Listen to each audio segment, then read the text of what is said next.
Coming up next on The Health Hustle. Yeah, I love my people and I love hard anybody in my life. And obviously you can't expect someone to work for you for the rest of their life because you probably haven't either. So silly me. But every single time, you know, someone either got fired or quit or whatever, it was like going through a heartbreak and just thinking about like your last breakup or whatever that was. Like, I'm sure that was kind of hard, but imagine that happening 16 times in a row. And I learned that growing up and just my entire life, I am very masculine. I did all the very masculine things. I didn't have emotions, to keep it short, but my dad, we didn't cry when I was younger. We didn't cry. We didn't show emotions. We just sucked it up. We just suck it up and we get the job done. And that was kind of like our motto kind of thing. My dad's was in the military and just pushed me a lot. And so that's how I've always been. And what I've learned is everyone thinks that however they're feeling and however they're acting, everyone else must be like that too. And so, yeah, when you're running a business, then I'm like, all right, we're just going like full send. Let's get it. Let's go. Like, you know, did you get the job done? I did. You did. You did. Okay, great. But yeah, what I learned from all this is there are people that have feelings and emotions. Yo. What are those? What are those? Yeah. And what I learned is, I mean, what everyone says about any type of relationship, what's the most important thing? Communication. Sure. And I think the biggest thing that happened was lack of communication. And I didn't know that there were certain things happening or certain people felt a certain way because nobody came to me and said anything. So I couldn't fix anything or find a solution to anything until it was too late. Hey folks, and welcome to the Health Hustle of Austin, Texas. On this show, we uncover the big ideas from your fellow health and fitness entrepreneurs in the Austin, Texas area about how they built their business and the lessons they learned along the way. I'm your host, Corey Hibben, and on this episode, I had a chance to sit down with Kaylin Pyles, who started The Higher Standard, which is a women's wellness brand where they help women get unstuck and live a higher standard. Some of the things that we get into are what she did to get fired from her first job, how she built her entire business on social media, how she was able to earn her first 6 figures, the power in documenting your story, the people that believed in her before she believed in herself, moving her business from in-person to online, why stuck is such a big word in her business, the who versus the how, which I'll let Kaylin tell that one, building, losing, and rebuilding a 16-person team, why she has literally always had a coach in her life, stored emotion and how to deal with that, finding happiness now, and so much more. One last thing, if you're a health or fitness professional and you're having difficulty getting leads, I have a free 7-step process that walks you through how to convert your social media following into paying clients. You can find the link in the description of this episode. Without further ado, let's go. Kaylin Pyles, welcome to the show. How you doing? Great. I am doing great. It's nice and warm here in Austin. So you're from Columbus, Ohio? Yes. Is that named after Christopher Columbus? I really wish I knew the history a little bit better. I am unsure. I just assume it had to be. We'll go with it. I do have a joke for you though. How do people in Columbus greet each other?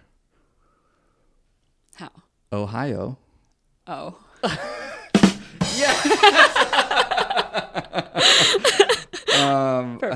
I had that joke in my pocket and I was just waiting for it. Well, welcome to the show. I'm excited to kind of dive into your journey a little bit here. So I know just the bare minimum of like kind of your story in the sense of like, I always do a lot of research, but I don't know like deeper than what I've obviously seen online, social media, which is not the whole story in any way, shape or form. Never is. Right. And so prior to recording, you mentioned your first step or inkling or even getting into entrepreneurship from the very get-go happened in 2017. Yep. Mind sharing that story? What happened there? Yeah. So before we popped on, I was just kind of explaining that my upbringing was very by the books, and my dad just had a very my way or the highway kind of mindset. So I just kind of followed in his footsteps, played sports my whole entire life, went to college, did the whole thing, checked off a lot of boxes. But it wasn't until 2017, I graduated in 2015. And in 2017, I moved around quite a lot. I'm originally from Ohio, moved to Michigan, moved to North Carolina, and then moved back to Ohio all within 2 years. And when I got back to Ohio in 2017, I had gotten my CPT. And obviously I played college softball. Well, not obviously, you guys don't know that, but I played college softball for Ohio University. And so fitness has always been just a huge part of my life. And so when I was in North Carolina, the year before that, I taught high school math. So like I said, I checked off a lot of boxes. And so when I moved to North Carolina, it was just not my thing at all. And I was just like, okay, what do I really want to do? And I was like, I absolutely love working out. And so I got my CPT. And then, so when I moved back to Ohio, I found a studio and I started training clients under this other guy. He like ran the gym and then he just hired me on as a trainer. And I started working with his clients. But the thing was, his clients were, no shade to guys or to men, but all of his clients that he brought in were like 60-year-old men and, things like that. And I was pretty young. And so I was like, I really want to work with like women. And so I just started leveraging my Instagram back in like 2016, right out of college, just documenting my own journey and whatnot. And I didn't really know that you could like start a business or like make any money on social media back then. So I was just documenting a lot. And then, when I was training under him, I was just like, I really want to work with women. And I was getting messages through Instagram saying like, hey, can you make me a program? Can you train me? Can you do this? And so I actually started training women or just friends or girlfriends or whatever on a football field for like $20 via Venmo on the side. And obviously I was young and dumb and I didn't realize that that was like against contract. Like you can't work with clients outside of, who I was employed by back then. And so he found out because he follows me on Instagram. And so he fired me. And I've never been fired from a job. And so I was like, oh my gosh, like this is like, this sucks. And so I had just moved back to Ohio. I literally just got this job. Then I got fired from it. I'm like driving back home to one of my girlfriend's house and my car broke down. Literally the engine just like blew.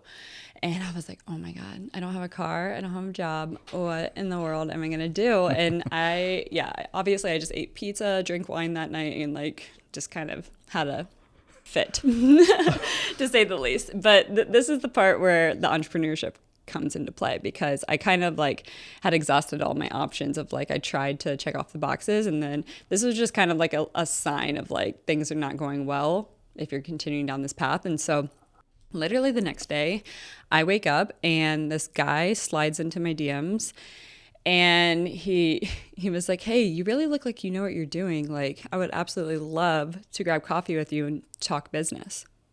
And I literally had no idea what I was doing at all. And I was just like, what's there to lose? And so I was like, yeah, sure, absolutely. I'd love to chat business and yada, yada. And so I meet up with this random guy. Now he's like my best friend. We do a lot of business together and whatnot. It's just so funny. But he just saw a lot of potential in me. And he was like, I own a gym here. I can help like teach you how to like recruit your own clients and whatnot. And then you can just like start your business here. And I was just like, oh, okay. And then we did the thing. What I love about that is that I hear this story a lot of that you often need other people to believe in yourself before you, or other people to believe in you before you can believe in yourself. Mm-hmm. I think that you see that a lot. What was the short stint in Michigan then? Why did you go to Michigan and then come back? A boy. Okay. Yeah. Okay, got it. every I feel like everyone has one of those stories. Just like chased a guy, didn't work out, came back. Got it. Yeah. Okay, interesting. So this guy that originally reached out to you and pinged you about starting a business venture together, how did that conversation go, or what did you even talk about, or what did you learn from that? Yeah, I mean, he basically just told me his story and how he started his gym, and his gym was set up very unique. I don't know if you know what a salon loft is. Mm-mm. It's kind of it's for hairdressers, and so basically that infrastructure for that business is it's a huge building, but it has like pods, and each hairdresser gets to run her own business. So the building doesn't get you clients. You have to rent out the space and get your own clients. Got it. And that's how he ran his gym. And I was just like, oh, that's really cool. So his gym is not like a typical gym. It's not like a Lifetime where you're a trainer there and Lifetime gets you clients. Yeah. You're really banking on the trainers having some kind of sales and marketing skill. And so he was just telling me how he was doing that. And he was just like, I mean, you're already running things through Instagram. Like you can recruit like clients pretty easily by leveraging that. And so, I just started documenting like crazy. And so is that how it grew then? Is like, so you had this space to train out of, and then was it just like using social media to get new clients, or like what? Obviously, I'm not I don't want to put words in your mouth, but I'm assuming you probably didn't know sales and marketing at that point. Oh, absolutely not. Right. Yeah. Okay. So how did you start to learn that, or what did you discover there? Oh my gosh. A lot of trial and error, a lot of consistency. I mean, I post every single day. Like I have so many posts, it's not even funny. And I think the biggest thing is I've always told my story, and I've always shown up on my stories, and people buy people. And I think that that's the biggest thing about my brand, The Higher Standard, is I just always have kept it very real, told my story. And my brand is exactly that. It's more, what I do is more of a brand and a lifestyle rather than marketing like nutrition or workouts. And it just really pulled in a community rather than just results. So when did you make that transition then from doing it at a gym to going online then? The guy that asked me to train my clients out of his gym, he was technically my first business coach, but because him and I were friends and he didn't know anything about this space and neither did I, him and I started creating things together. But obviously he taught me a lot and I taught him a lot. So we were like almost business coaches for each other in a way. It was so unique. And because of how closely we worked together, every single trainer in his gym started following my lead, and it was super, super cool to see what he created, and obviously I helped do that. But yeah, he taught me a lot, and I was the first trainer to hit 6 figures at his gym. And so it was just a really cool, like thrilling experience. We're like, oh my gosh, what did we just come up with? This is so cool. And so once I finally, made some kind of money, I was just like, okay, let me invest into the next business coach, see what they're doing. And that business coach had taken things online. And so that was, I think, 2018 when I invested into my first business coach. And I was just watching her do everything online. And I was like, I need to tap into that, because I started getting DMs and messages from people who were outside of Columbus, Ohio. And I just didn't know how to do that yet. So what would you contribute the making it to 6 figures to? Because like I have this like weird belief now that like I feel like 2023 is the year of like, I'm calling it the year of the 10K.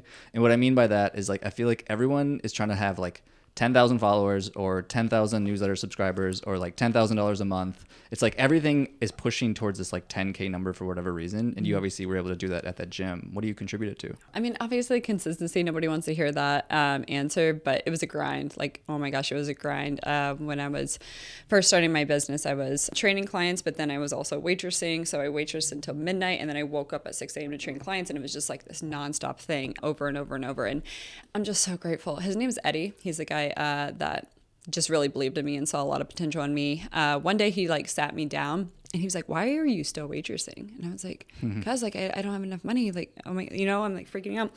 And he like sat me down and he was like, we're gonna look through everything. And I was just like, and I don't have a bad money mindset. I just kind of have in my head, I always pretend like I just have zero. Obviously I don't have zero, but it helps me just keep working and keep pushing. So that way, because if there's a lot, then I feel like I would lay back and lay low. You know what I mean? And so to me, I was always zero. So he sat me down and we looked through it and he was just like, "Do you see that number?" And I was just like, "There's no way." And so, yeah, it was 6 figures, but I had no idea like that I was like at that point within 9 months of starting my business too, which is crazy. Was it just like a tenacity to posting content, to networking, to asking for referrals, to going to networking events? Like, what was it about it? Absolutely, just like documenting. And what I did that I didn't see any other trainer do in person is on my, Instagram's so powerful. It's the only way we've ever gotten clientele, which is crazy. And so what I did every single morning was I would record my clients on their story. I would tag each individual one, and then they would repost it on their story. And so it was just almost like referral-esque. And obviously my clients felt really cool and excited that, and that really helped build the community within my company. So you were documenting the journey. Documenting the journey. And people were seeing those stories and they was resonating with them and they're like, how do I do that as well? So you've done it all through Instagram? All through Instagram. It's so funny that we don't even really have a website, and we do just because, but like I literally just made it because you're supposed to have a website, but we don't get any traffic through that. Does that make you concerned at all? I mean, I have an email list as well. But I mean, where the people are is on social media more so. Damn. I know. I feel like you've recently started tapping into TikTok as well, though, right? For sure. Okay. Yeah. Has that shown any fruition for you, or is it even worth the time? Not yet. I mean, I definitely think it will be worth the time. I do think that repurposing your content is very, very smart. Podcasting, what I'm learning now, is definitely the best way to go, because you can literally just take one bit and then repurpose it on every platform. But yeah, I think it'll definitely help. I haven't seen anything yet, but just like Instagram, I was documenting for a while before it started picking up. Yeah, I recently had a good buddy of mine, Matt Choi, on the show, and he was talking a lot about that, about just like documenting the journey. And he said something that I always thought was great. He said that the only reason people don't post certain things is because they care too much what other people think. But if you're just thinking it from the lens of just like you're just documenting your story, it just takes all the pressure off of it. Because that is a big, honestly, barrier for a lot of people. I recently went on a walk with a good buddy of mine here who's starting a nutritional coaching business, and he had like all this resistance about like posting a video onto YouTube. And it was like, dude, first of all, maybe 4 people are going to see this video at most of like your first ever video on YouTube. So like, and you're worried about like the masses judging you on this video that you haven't even posted yet. It's a huge barrier for a lot of people. Yeah. And I'm very grateful. I've had a lot of mentors who kind of have like I don't care like attitude. Can you cuss on this podcast? Yes. Okay. I don't give a fuck attitude. Thank you. Yeah, I'm super grateful that I've had a lot of mentors who have that attitude, because I had a lot of resistance towards starting my podcast. And one of my mentors, I saw him do it, and I realized he hasn't even recorded an intro yet. And he doesn't make any edits. Like the dog will bark, he'll be like, oh, sorry guys, hold on. And I was just like, oh, and he like is just miles away, like so successful. And I was just like, oh, why am I overthinking this? Like, this is like, so I have a podcast and I don't have an intro yet. But even seeing those little things and hearing those things from other people that you look up to, it just kind of helped me like take the leap of faith of starting something. I do want to double tap on that, and I want to dig into that a little bit with you, to just like have, I don't know what the word is, having the confidence to, I guess, to be able to do something like that. Because I did notice that, honestly, as I went back through some of your episodes and noticed that like you didn't need an intro, outro, like there was no editing. And I honestly respect that a lot, because like people often come to me, obviously, with a show that's coming up on like 100 now. And people are always like, well, what sort of mic should I get? Or what sort of camera should I get? Or it's like, whatever the one that gets you to hit record. Yeah. Like the software that you use doesn't matter. Like, did you hit record? Yeah. Like that's really the most important part. Yeah. And I mean, I'll clean it up later, just like Sure. I did with my business. My business was a shit show when I first started. Totally. Right. And, but you just got to start. And I just threw a lot of things at the wall until something stuck. What is that? So I want to tap into that a little bit then. So like, what is it about you that just like has the confidence to just kind of put yourself out there? Because I think what holds most people back is obviously like perfectionism. And it seems like you just continue to do it anyways. What is it? I would probably say, I think that, I mean, you should never base things off of what other people think of you, but I'm just very grateful. My dad saw a lot of me. He thought that I could be a Division I athlete, and I was just like, okay. And just having one person just say like, hey, I think you could do this. I don't know. I think it sparked a lot of like confidence in me. And I don't really think that I was that great at softball, but I was hardworking. And it's just like, as long as you know that you can like apply and like implement things, yeah, and you're just consistent with it, it'll all just start connecting the dots. But yeah, I think that was definitely probably the biggest part of it. Father's belief at a young age. And I suppose sports too. I mean, you see that a lot. Yeah, well, sports for sure. I mean, how many times do you fail? Right. And then I'm okay. Right. Yeah. You find too that people who recruit for like sales jobs, I don't know if you realize this, but they often try to recruit like ex-athletes. That's one of the most common person that they come after, because they know like, yeah, you can deal with getting hit a lot of times and deal with it. Right. Oh, there's so many things I always say that I think sports saved me, like for sure. Like with my direction in life, it just gives you so much structure. And again, yeah, you're just getting hit over and over and losing. And so as an entrepreneur, it definitely helps to have that background. So let's go back to going online then. So tell us more about like that transition then. So like you were seeing people, you were getting some mentorship, you realized like you wanted to go online. Was that just like a personal interest of like more opportunity to live somewhere more remotely? Like what was the interest there of even wanting to go online? Yeah, I think honestly, like once I started my business, I had this grand idea. I was like, I'm going to go as far as I can. Like I was still like very in my competitive like years, you know, like from college and whatnot. So went online, I think in 2019, but just throwing stuff at the wall and just seeing what stuck and what didn't stick. I thought it would be a good idea to do like more so like a membership, but at the time my following wasn't that great, and honestly memberships are so hard. Just a heads up, guys, these are so hard. Like for memberships, I feel like you need to have a really good brand, or you need to have a lot of followers for that. But that was a bust, long story short.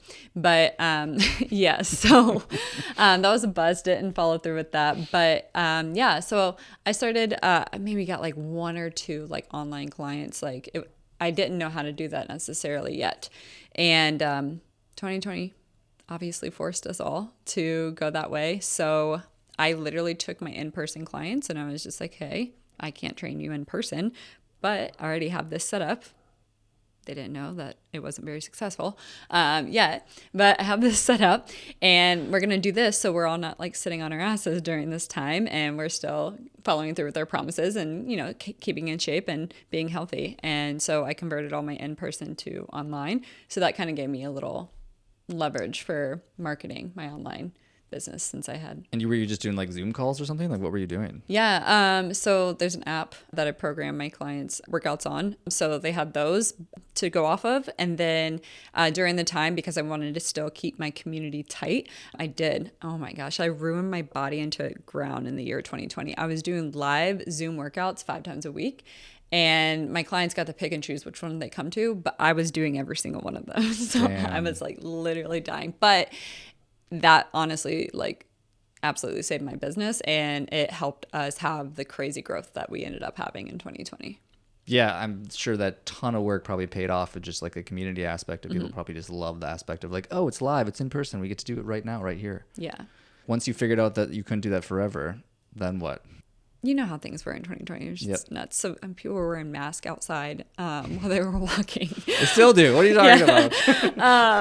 It was such an eerie time. But anyway, so I was literally doing Zoom for months, probably like 6 months that we were doing it. And then I kind of like scaled back to like, all right, 3 times. And then I scaled back. And so what kind of stuck during that time is 1 time a week. We did a weekly Zoom call with my community, and we still do that. It's not exercise, but it's more like conversation, questions, Q&As, things like that now. So if somebody wanted to replicate what you did with being able to build an online community, what would you maybe recommend to them now that you know what you know now, right? Obviously, I'm sure you do a lot of things very differently. What would maybe be the advice now if somebody wanted to replicate an online business like that? Yeah, knowing what I know now, obviously you have to post every single day. You have to post every single day. You have to show up every single day, and you have to show who you are, because every single person in our industry is selling nutrition and workouts, so that's not gonna get people in. You have to, be marketing yourself as something very like aspirational that people want to be a part of, and they want to be like a brand. And so I think that documenting my story and documenting everything that I'm doing, people were following along on that story and they wanted to be a part of that story. What do you think it is about you that resonates with people? Like, why do you think it is that people are attracted to your brand specifically, would you say? I think that there's a lot of people that want more out in like life. And I think that some people are scared to talk about it. And for me, I mean, the higher standard, and the reason why I named it that, there's so many moments in my life where I could have settled, and that's the biggest part of my story is I was just put in a lot of situations where everything looked good on paper and I could have settled. And by telling that story, I think that a lot of people see themselves in me, and I think that a lot of people find themselves stuck in situations. So stuck and settle are huge words in our vocab that a lot of my clients like resonate with, that are trying to get away from that. So holding themselves to a higher standard, obviously. So if somebody was listening to the show and they do feel stuck in whatever circumstance they're in, right? Whether it's their job or their health goals or even a relationship, what's maybe some advice you could give somebody like that? Like, how do you even like help clients work through something like that? Because obviously, and this is like, it's funny that we're talking about this, because this is a conversation I feel like I have a lot with people, is that especially in the health, fitness, wellness industry or whatever, is that so often that although that might be what gets somebody knocking on the door of like, I want to lose 10 pounds or I want to gain muscle or whatever, that's never the issue. No. Ever. And so it's like, being stuck or whatever it is. It's always something deeper. How do you help people with those like deeper issues, I guess? Yeah. I think a lot of it is whenever you have that feeling. I actually just made a podcast about this. What I like to call it is like the autopilot signal. Like, you know it. You know when like you're on cruise control, you know when you're on autopilot and the same day is happening over and over and over and over again. And yeah, I had that warning sign pop up a lot in every area of my life, whether that was my fitness, career, relationships, what have you. And so, yeah, whenever I feel that way, it's just one, acknowledging it and being aware of it, which obviously you need to consciously practice that. And so going on your own personal development journey and reading, and that's all really, really important inside of my company too. I mean, that's what we push on our clients is, yeah, everyone needs to be on their own self-discovery journey. But I honestly think like when you are feeling stuck, like one of the best things to do is just like analyze who you're around, because you're probably going to need to either like delete some people out of your life or move. And those have been the biggest transformations for me, is either like moving or just having to put up boundaries around certain people.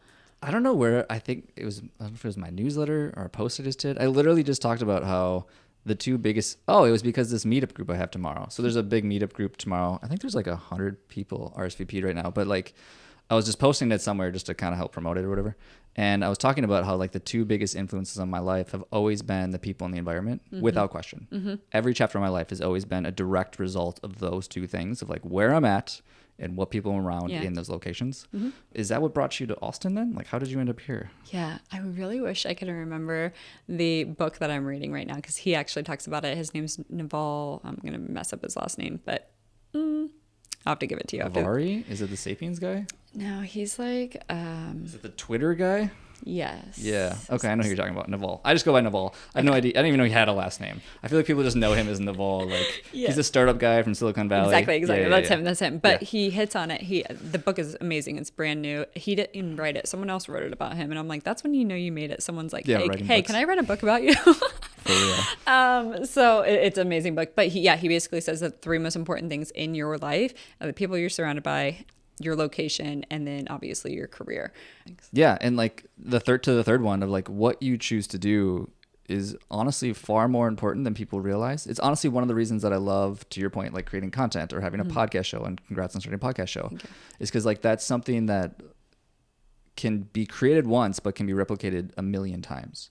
Right. So I'm always looking for those things that have the biggest lever. And then honestly, at the end of the day, it's, as Naval would say, it's media or it's code. Right? It's media, which is content of any form, YouTube, whatever, name your thing, or it's code, which is like software or applications or whatever it is. Right. Like Not those me. I'm not doing that one. Yeah. That's why it's so hard as like a trainer to like, how do you replicate yourself? Like that's what I feel like is constantly trying to figure out, is like, how can I replicate not doing a Zoom workout every single day? That's not really replicatable. Right. If your goal is to grow a business, that is, for that matter. 100%. Yeah. So you wrote about the who versus the how. What does that mean to you? Yeah, thank you for jogging my memory, because when you had asked me about where I got a lot of my confidence from, or just like taking risk or just doing things or trying things, even though most people won't, I think that this is something now I'm aware of that I didn't know I was doing back then. I think a lot of people get caught up in like, what do I need to do to lose weight? What do I need to do to start a business? What do I need to do? Whatever. And it's just like, the thing is you know what to do. You need to eat, X amount of calories, or you need to eat healthier, and you need to work out more, basically, in simple terms, right? You know what to do. But where a lot of people get stuck is they have this old version of them trying to become this new version of them with the old mindset. And so what I'm getting to with who versus the how is, in order to be successful or to like create this new life for yourself, and whether that's like losing 100 pounds or starting your business, whatever that new life looks like for you, it's not about like how you're going to do it. It's about who you need to become in order to get there. So for me, like I had no idea what I was doing as like someone who was not an entrepreneur. I had no idea. But you know what I did? I did the things that I thought entrepreneurs did. I woke up early. I was consistent. I put in the work, all of these things. And so that was the biggest thing. And I think that, we tell our clients this too, is that the clients that struggle are the ones who are still like here navigating like their old mindset, and they're trying to gain this like new identity, but you can't. that's like very conflicting. And so you have to think about like, okay, the person who is where I want to be, like, what are they doing? What are their day-to-day actions? And that, like, that you need to become that person, even though you're not necessarily that person yet. Most people coin that as like fake it till you make it, but I like the who versus how. Yeah. I mean, well, you have to put in the reps to reach that point before you become that person, I feel like. I've had a quote on the wallpaper of my computer for literally years now, and it's honestly fundamentally probably changed my life. It's a Jim Rohn quote, if you know who Jim Rohn is. He's like just a business guru guy. But anyways, he says that don't wish it was easier, wish you were better. And I think about that every single day. Is that like the things that you want, whether it's like, for me right now, it's like I've sort of tentatively committed to doing a marathon, which I've never ran more than like 5 miles in my entire life. And now I'm like dealing with this IT band pain. Oh, gosh. And it's like totally holding me back right now. And it's just that classic of like, I don't wish a marathon was easier, because if it was, I wouldn't necessarily enjoy it, or it wouldn't be as fulfilling to be able to do something like that. I just need to be better. And so like for the last like week or two now, I've been stretching my ass off, like trying to figure out how to deal with this thing. Yeah. But that's just me trying to be better towards that pursuit of whatever it is I'm trying to accomplish, right? Yeah. So you went from being a one-man person show to a team of people. Can we dive into that a little bit, if you're open to talking about that journey and that learning lesson? Oh, man. Yeah. No, I absolutely would love to talk about it, because this past year was very dark and very lonely for me as an entrepreneur, because I didn't have a lot of people. Actually, I had zero people that I could like personally connect with who had gone through this, even though I know most entrepreneurs do go through this. But yeah, building a team. It was so exciting. I love team building. It was so great. 2020, I hired my first team member, and my business coach at the time, him and we were like very competitive, and like anything he would do, I would try to do. And it was so much fun. And he taught me so much structure and just really helped me lay down like the groundwork for my business and the infrastructure and everything like that. And things started just like a snowball, just in a great way as far as like team building. I went from a team of 1 to a team of 16 in a year. And yeah, I was hiring literally 1 to 2 people a month. It was absolutely bizarre. And as you can imagine, someone who has zero experience with entrepreneurship or business or anything like that, I'm learning as I'm going. And everything was just so brilliant and amazing. Just every single person on my team, I recruited very well. And there's quite a few things that I use for recruitment. Have you ever heard of the Enneagram before? Yeah. Oh my gosh, yes. So just depending on where you are in my team, whether you're a coach or you're in the sales department or a virtual assistant, yeah, what I came to learn is there's certain Enneagram types that perform better in each area. And yeah, it was just really cool, just like, yet to have that experience and to be able to recruit such high quality people on my team. But going from there, I don't know how far we want to go into this. I guess going into this year, basically I went from building a business to having to then learn recruiting and hiring, and then also teach everyone how to do their job. Plus, like, it was learning on speed, basically. And what I had not understood at the time was obviously you're managing 16 people. And for me and my personality, mine is, if I have a job, I just get the job done. And I mean, that's pretty much it. But when you're managing a bunch of different personalities, you're bringing in everyone's personal life and their personal day. And it doesn't really work like, hey, did you get your job done? Awesome. See you tomorrow. It doesn't work like that at all. And I think that the biggest thing that I learned is, there was a lot of leadership things that I needed to learn, obviously having a team that large. And I learned this year, so 2020 through 2021, my only mission was like scale and help as many people as possible. And we did that. And it was really freaking cool.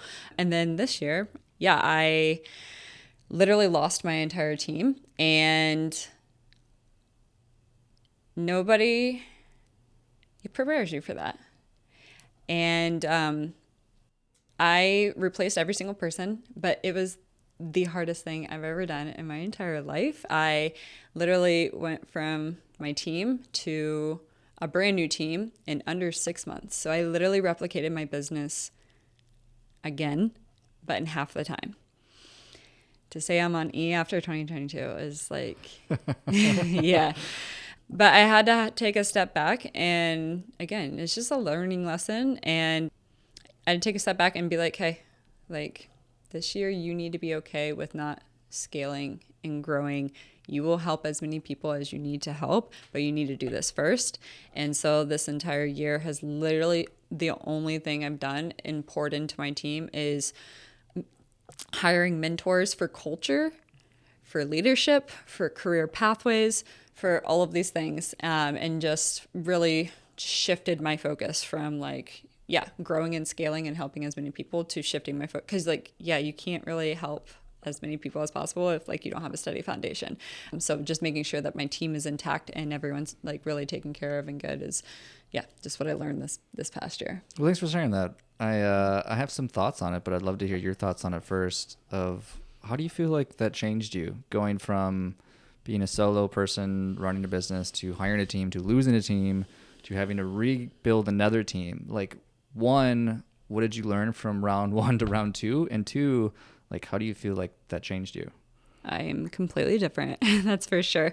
I'm completely different. And what I learned this year too is, and I always knew this, but entrepreneurship is the deepest form of personal development that you will ever go through. It will show you every single trauma, shadow, whatever you want to call it. It will show you everything.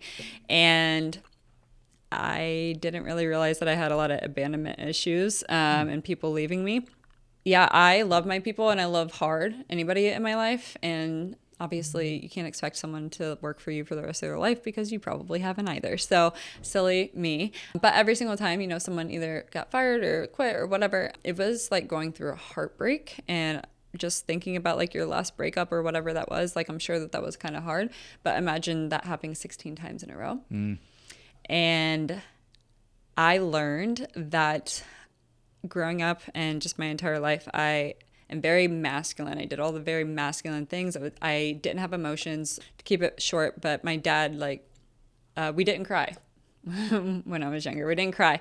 We didn't show emotions. We just sucked it up. We just suck it up and we get the job done. And that was kind of like our motto kind of thing. My dad's was in the military and just pushed me a lot. And so that's how I've always been. And what I've learned is everyone thinks that however they're feeling and however they're acting, everyone else must be like that too.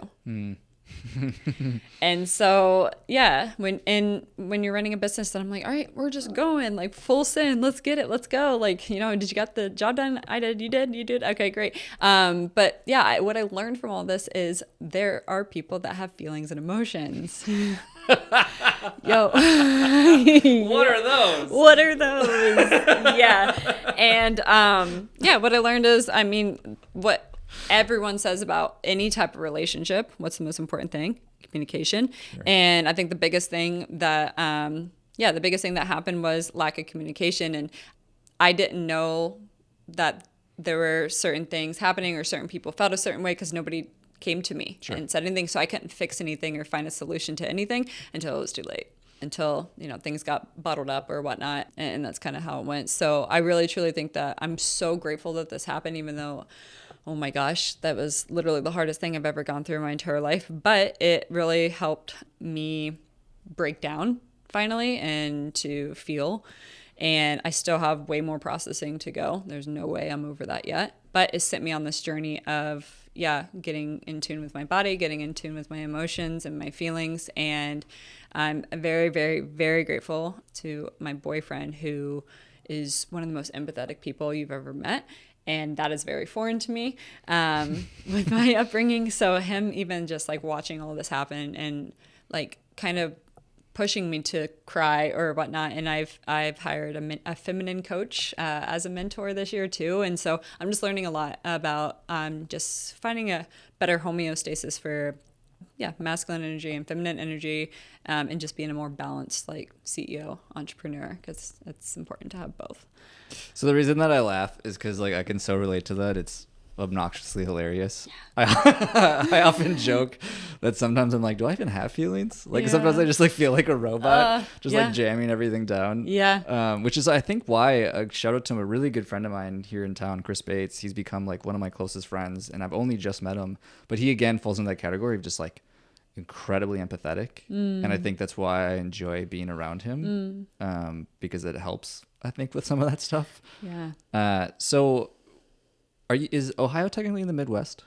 It is. So weird. Is that like the passive aggressiveness, do you think, that like shows up in just like everyday life? Do you know what I mean? Like people always talk about, I'm from Minnesota, and people talk about Minnesota nice. It's like, no, it's Minnesota passive aggressive. Like nobody talks about anything. Oh my gosh, nobody. They just cram it and they hide it, and then they do it in weird ways. Yeah. Oh, for sure. Yeah. And I mean, I've done a lot of unpacking, and just like, even like our parents' generation, at least for my dad, you don't talk about your feelings. No. Like, you don't talk about them. Right. Yeah. Which can get you far in life. It did. But it can run you into a wall eventually with certain circumstances, which obviously did. Mm-hmm. So what did you feel in that moment, or what did you have to like figure out or work through when all this came crashing down for you? Oh my gosh. I'm definitely still working on it. So I don't have complete answers, but yeah, I think that I read, so I talked about this on my podcast. So there's a book by Joe Dispenza that's been on my bookshelf for literally like 5 years. It's called Breaking the Habit of Being Yourself. And I obviously experienced anxiety for the first time in my life this year, because I just kept on looping it in my head that, oh my gosh, like I can't trust anybody. People are going to leave me, and it would not stop. And this book has been sitting on my shelf for like 5 years, but I never felt pulled to grab it. And then there was just like, this pull to grab it and open it up. And if you haven't read that, you definitely need to read it. It's really, really dense. It's really hard. There's a lot of information, so it took me a long time to get through it. But that book really, really helped me find peace during that storm. Yeah, when I experienced anxiety for the first time, that was so crazy, because it's literally just a pit in your chest and it won't move. But what I've learned is that's just stored emotion. That's what that pit is. And for someone who doesn't cry, like, it's just stuck. It's just bottled. And how often can you just keep pushing stuff down before something gets stuck? And so, yeah, I literally physically have to almost try to force myself to cry. Even now, I'm still working through this whole entire event. And I just saw something. It said most people with anxiety is because they haven't processed grief yet. And I was just thinking back on what happened, and it may sound silly, but I honestly think that I need to take time to go one by one person that was on my team and literally grieve each and every single one of them, and then the whole year itself to even kind of move this around. Damn. Yep. So I was with a group of friends last night. We're getting on an interesting topic right now. Yeah. I want to tap into it. Yeah, I want to tap into it one last time. But so this knee pain. So this might not sound related, but I'm gonna explain how. So we were getting into how just like the mental and physical are so closely tied together. And one of the girls there was talking about how like it's possible that like this knee pain could be a sign that you're like quote unquote stuck on something that you emotionally need to let go. Maybe it's not. Maybe I just have friggin' IT syndrome. Who knows? But like it's just interesting to think about like how closely those are tied together and like differentiating maybe which ones where it's coming from, because there's no black and white, right? There's always gray to everything. And so that's interesting that like you do cry though, right? Like I have gotten a lot better this year. It's so funny. My feminine coach literally tells me to put a gold star on my fridge if I do. Yep, how many coaches do you have? Oh, I've had a coach. Yeah, this is actually I've never not had a coach since I was 5. What? Yeah, isn't that crazy? Which coach had the biggest impact on you? Oh my gosh.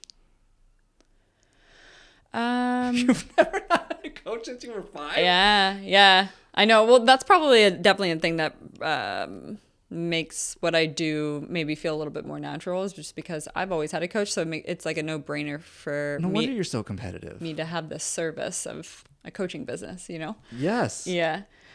But I would say my business coach from 2020, I mean, he helped me build this infrastructure and scale and be able to have that. So if somebody was to hire a coach, what would you, okay, for somebody, I don't know how old you are, I'm going to assume we'll say 20 years. So for 20 years or whatever plus of having a coach, what would you recommend to somebody if they like wanted to get their own coach? Because I believe it's honestly one of the most valuable things people can do is like have a mentor or coach, whatever, name your thing. But like, how does somebody figure that out? Yeah. Oh my gosh. Well, I've definitely had my fair share of mistakes as far as like investing in coaches, because I did it too quick, or I saw what they had and I wanted it, instead of taking a step back and just asking if I like actually like vibe with that person. Yeah, you need to make sure that like you actually vibe. So that's why content's so important, is like if you're someone who's thinking about hiring someone, like watch and make sure that you actually enjoy their stuff. I have definitely made investments in a coach before because of their following, because their content looked pretty or things like that, or like well put together, but like I actually didn't vibe with their personality. And so that's not their fault. That's my fault. You know what I mean? So you can't even be mad at the coach that you wasted your own money, because like you should have like, yeah. So I always take complete ownership on my stupid mistakes like that, because I did it twice. Never again. But I definitely think that that's it. It's just like, it sounds silly, but make sure that you actually like are obsessed with their content and who they are as a person, and you'll be a better student. Well, I think there needs to be a certain level of just like respect, right? Like genuineness, a certain aspiration, I guess, almost to the person that you're probably getting coached from, right? Because if you don't have that at the base level, then you're probably not going to listen to them anyways. Right. So where is the future of the higher standard going? What's the vision? Oh my goodness. I'm not going to give too much away, but I definitely have done my fair share of reflecting on everything this past year. I think that this past year, what was nice to hear was that I definitely wasn't the only one that had a tough year. All across the board, almost every single person that is in this industry had a really rough year. And my mission for our industry is to make things a little bit more light, a little bit more fun, and exciting. I just saw a lot of people just throw themselves a lot into like the hustle culture and burn themselves out. And yeah, I want to be a huge part in changing that, because I don't want to see people do that who are so passionate about helping other people and yeah, just bettering other people. And it's sad to see those leaders and those coaches burn out, and then now they can't even do what they do anymore, or love what they do anymore, or help anybody. Sounds like you want to slow down a little bit. Definitely slowing down. Definitely. We're definitely still pushing, but I'm learning that you can also lead, softer. You can lead softer. You don't always have to be balls to the wall. This is the worst joke ever, but it sounds like you need like a slow coach or something, right? Yeah, honestly, I need a slow coach. which would technically what? There's like a coach for everything, for real. Meditation. There really is. Teacher. Yeah, maybe? yeah. You need some guru or something. 100%. Oh, I bet you if you Googled it, there's definitely one. I have 10 rapid fire questions for you. Oh gosh. Okay. First thing that comes to mind. You ready? Oh gosh. What's your best business advice? Really get clear on what you love, because if you force yourself into something that other people are doing that looks like it's successful, you're not going to be good at it. Agreed. Best marketing advice? Be authentic. Don't copy. Favorite part about entrepreneurship? Favorite part about entrepreneurship is definitely flexibility. When are you the most productive? I am most productive in the morning. Who is your inspiration? This literally changes every single year, to be honest. I honestly don't know this year. Could be you next year. Yeah. Future you. Future me. No, that sounds a little conceited. We'll circle back to that one. Tell me one secret or something just most people don't know about you.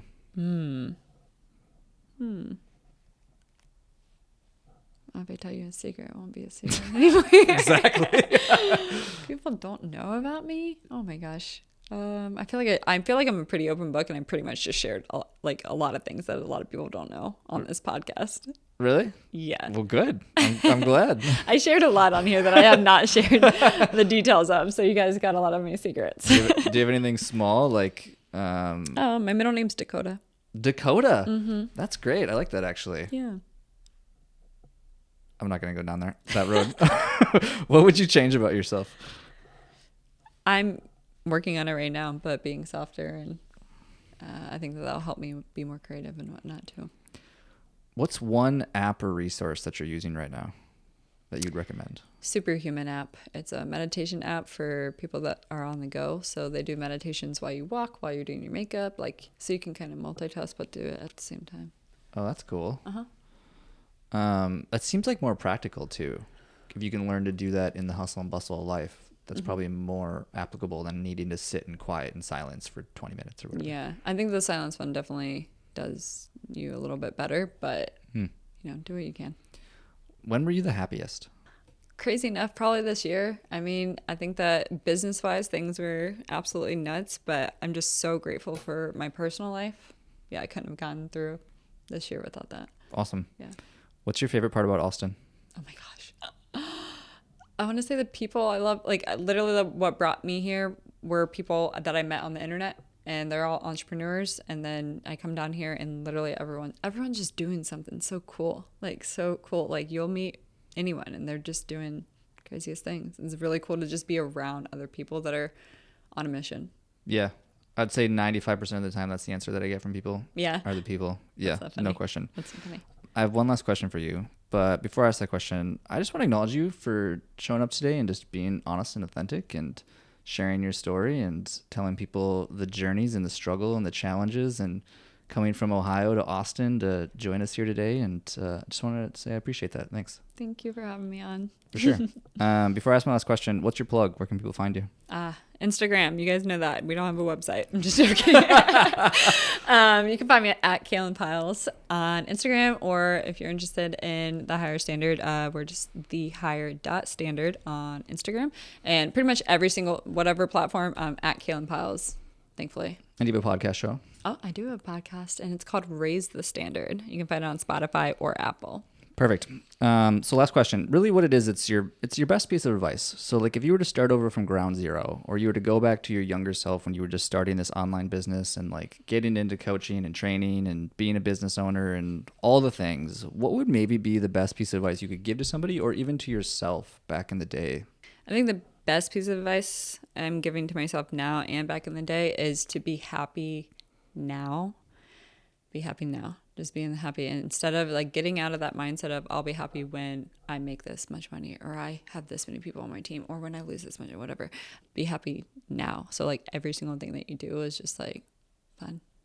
Yeah, it's the classic if-then statement. Mm-hmm. When I get a relationship, then I'll be happy. Exactly. When I get the money, then I'll be happy. Mm-hmm. Love that. Appreciate it. Thanks for being on the show. Thank you.